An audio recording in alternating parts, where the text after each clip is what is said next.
Guys, anong masasabi nyo dito? First time mo ba dito, kuya? First time mo po ba? Ikaw, anong masasabi mo, kuya? Ganda. Nakita natin ang Intramuros. Welcome sa Intramuros. Punta kami ngayon sa Manila Bulletin Building. So, makikita nyo yung walls, oh. Talagang lumang-luma na. Ikaw, Ino, anong masasabi mo? Nagkat yung design niya. Oh, ito yung DOLE. Ito yung tatawag nilang Department of Labor and Employment. So, mamaya kakatap muna namin yung video.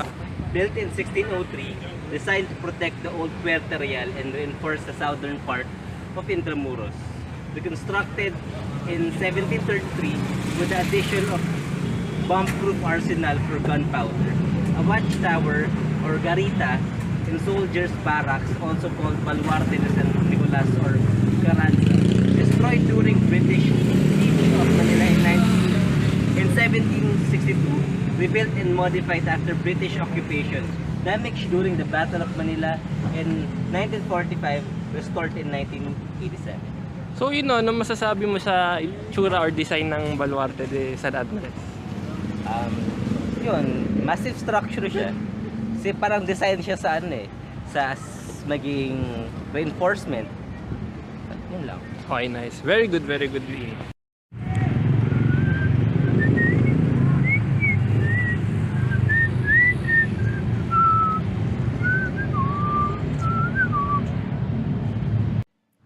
Intramuros, the walled city multifaceted built by the Spaniards upon their occupation of Manila, is a marvelous way to spend the day in Manila. It is located along the southern bank of the Pasig River and was built by the Spaniards in the 16th century and is the oldest district of the city in Manila, the capital of the Philippines. The name is taken from the Latin intramuros, literally within the walls, meaning within the walls, enclosure of the city fortress. It also describes its structure as it is surrounded by thick, high walls and moats. During the Spanish colonial period, Intramuros was considered Manila itself. For visitors looking to take something home, stores and galleries selling everything from native art to tourist quiche aren't difficult to find in this district, especially near major landmarks like Fort Santiago. Hotels of any kind, from the luxurious to the Spartan, are easy to find in Manila, but there aren't many choices within Intramuros itself. Until recently, most visitors have had to base themselves somewhere outside the walls.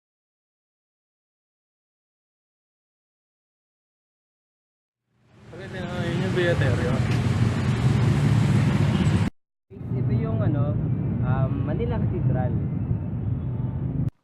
Basilica Minore of the Immaculate Conception, informally known as Manila Cathedral, is a Roman Catholic basilica located at the Plaza de Roma in Intramuros district of the city of Manila.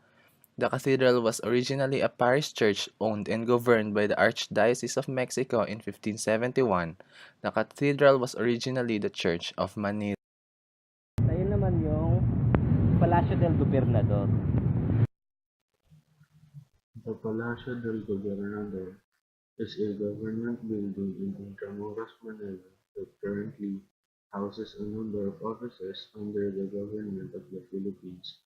Located across from Plaza de Roma and built in its current form in 1976, the building currently houses the Intramuros Administration, the Commission on Elections, and the National Capital Region Office of the Home Development Mutual Fund.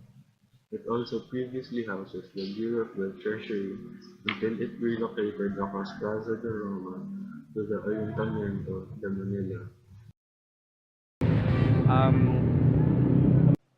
Ayuntamiento, also known as Casas Consistoriales or Cabildo. The building was roughly equivalent to City Hall. The building is described as made of cut stones, monumental and pleasing. The first floor housed the courts and jail, the second the administrative offices, a chapel, and archives. Architect Eduardo Lopez Navarro was commissioned to design the third Ayuntamiento. Navarro planned the third Ayuntamiento in the neoclassical idiom, opting for severity and well-proportioned members. The most famous feature of the building was its ceremonial marble palace. This rectangular room, with a white marble floor, had a coffered ceiling from which hung glass and brass chandeliers. Ayuntamiento earned this fabricate marble palace because of its generous use of this material. Ruined by the bombardment of Manila in 1945, it has never been restored. The ruins of the Ayuntamiento stands on the eastern side of the Plaza Roma. The ruin is temporarily used for parking. Loss of the Indies!